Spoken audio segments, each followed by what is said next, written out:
Within that range, you can then monitor over 3,000 football-sized objects travelling at speeds of up to Mach 3. Now, of course, it is 3 times the speed of sound. They can then relay the information back in 3D, and if a threat is then detected, launch off her Sea Viper missiles.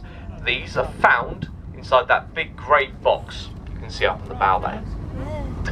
So, looking over onto our left-hand side, just very quickly, you'll see the outward bound Mont Michel, one of our large Brittany cross-channel ferries. So it goes from here in Portsmouth across to Caen in northern France.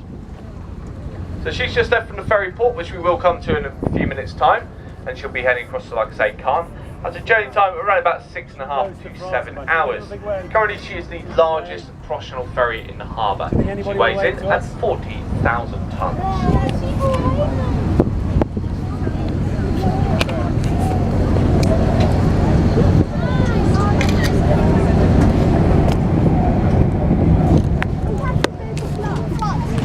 So where's that going?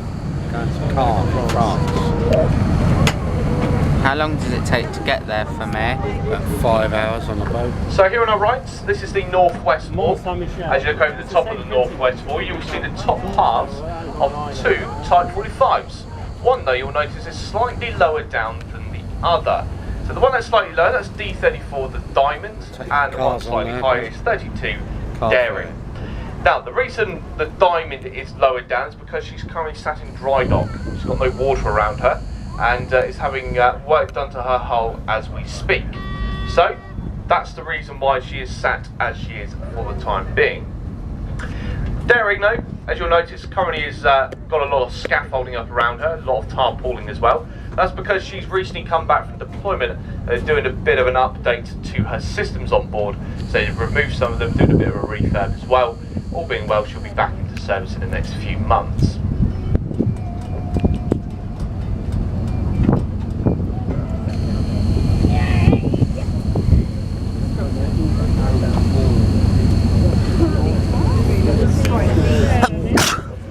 So, as we come round this corner here on our right, this is known as the Fountain Lake corner.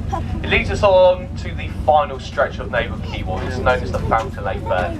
Alongside, we do have one of our warships, F-83. This is HMS St Albans.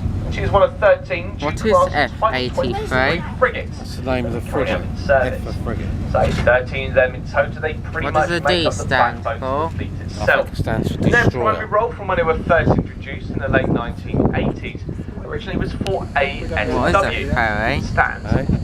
for anti-submarine It's Whale warfare. Island down there. Basically, the What frigates are island? submarine It's hunters. called Whale Island. They'll go off into hostile waters first That can to go try and away. protect things that lurk below the surface. D23. And the way they do this is We'll by take a picture of deploying it on sonar You radar do over the it. back of the boat and dragging along behind them.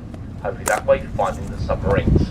However, in the most recent of years, as our Royal Navy's gone a lot smaller than what it once was, these frigates have had to find their way into other lines of work as well.